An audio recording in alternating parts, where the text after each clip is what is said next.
大家好，我是红丸音的阿如。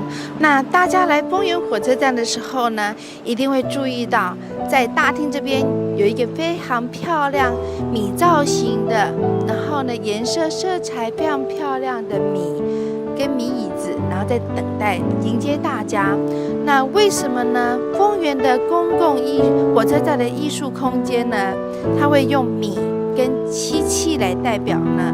因为丰原的米葫芦墩米曾经是献给日本天皇吃的黑狗币啊。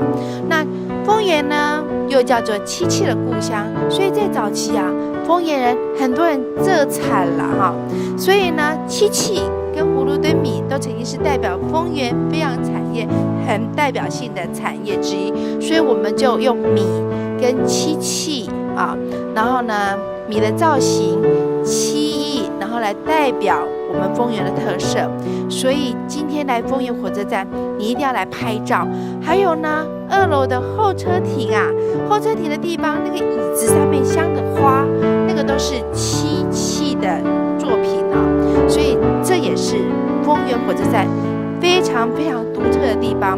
为什么？因为漆器是很怕阳光的，一般人是不会把漆器来当公共艺术创作的那个作品展现出来。那丰原火车站就用漆器来展现出来，然后迎接大家。